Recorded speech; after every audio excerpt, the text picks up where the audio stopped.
হরমুজের চাবি হারিয়ে ফেলেছি, নতুন পরাশক্তিকে স্বাগত জানান। 2 মাসের মধ্যে তেল শোধন ক্ষমতা 80% ফিরিয়ে আনার লক্ষ্য ইরানের। পাকিস্তানে ব্যর্থ আলোচনা, আবার তাহলে কি ভয়াবহ যুদ্ধ? সর্বশেষ জানাবো, মতপার্থক্যের কথা বললেও বিস্তারিত জানালো না ইরান। শিরোনাম শুনলেন, এবারে বিস্তারিত। হরমুজের চাবি হারিয়ে ফেলেছি, নতুন পরাশক্তিকে স্বাগত জানান। স্টারের সকালে মার্কিন প্রেসিডেন্ট ডোনাল্ড ট্রাম্প সমাজ মাধ্যমে দাবি করেছিলেন হরমুজ প্রণালী অবিলম্বে খুলে দিতে হবে। এর জবাবে জিম্বাবুয়েতে অবস্থিত ইরানের দূতাবাসের সংক্ষিপ্ত কিন্তু তীক্ষ্ণ প্রতিক্রিয়া জানায়, আমার চাবিটা হারিয়ে ফেলেছি। ফেব্রুয়ারিতে আমেরিকা ও ইসরায়েলের ইরানের সামরিক পদক্ষেপের পর থেকেই বিশ্বের বিভিন্ন দেশে ইরানের দূতাবাস ও কনসুলেটগুলোর এক্স টুইটারের অ্যাকাউন্টগুলো বেশ সক্রিয় হয়ে ওঠে। একের পর এক পোস্টে ট্রাম্পকে বিদ্রূপ করে তারা দ্রুতই ভাইরাল হয়ে উঠেছে।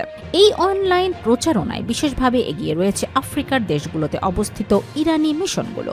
বিশেষ করে দক্ষিণ আফ্রিকাতে ইরানের দূতাবাসের ভূমিকা সবচেয়ে বেশি নজর কেড়েছে।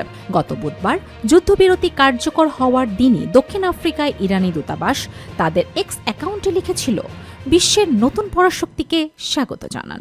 এই মন্তব্যের মাধ্যমে পরোক্ষভাবে ওয়াশিংটনের প্রতি কটাক্ষ করা হয়। বার্তাটি ছিল, শক্তিশালী সামরিক সক্ষমতা থাকা সত্ত্বেও আমেরিকা ইরান সরকারকে নত করতে পারেনি।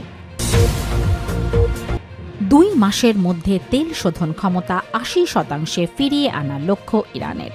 ইরানের ক্ষতিগ্রস্ত তেল শোধনাগার ও জ্বালানি বিতরণ ব্যবস্থাকে আগামী 2 মাসের মধ্যে আগের সক্ষমতায় অর্থাৎ 70 থেকে 80% ফিরিয়ে আনার লক্ষ্য নির্ধারণ করেছে দেশটি। এই তথ্য জানিয়েছে ইরানের জ্বালানি উপমন্ত্রী মোহাম্মদ সাদেক আজিমিনফার। এসএনএন নিউজ এজেন্সিকে দেয়া এক সাক্ষাৎকারে তিনি বলেন, সাম্প্রতিক সময় দেশ জুড়ে ইরানের তেল শোধনাগার, সঞ্চালন লাইন, তেল ডিপো এবং বিমান জ্বালানি সরবরাহকারী স্থাপনাগুলো বারবার হামলার শিকার হয়েছে। এর ফলে জ্বালানি অবকাঠামোয় বড় ধরনের ক্ষতি হয়েছে। পরিস্থিতি মোকাবেলায় দ্রুত পদক্ষেপ নিয়েছে কর্তৃপক্ষ। ধ্বংসাবশেষ অপসারণ ও ক্ষতিগ্রস্ত যন্ত্রপাতি প্রতিস্থাপনের জন্য বিভিন্ন এলাকায় কারিগরি দল মোতায়েন করা হয়েছে। ইতোমধ্যেই মেরামত কার্যক্রম জোরদার করা হয়েছে। বিশেষ করে লাভান আইল্যান্ডের একটি গুরুত্বপূর্ণ তেল শোধনাগারে দ্রুত গতিতে সংস্কারে কাজ চলছে।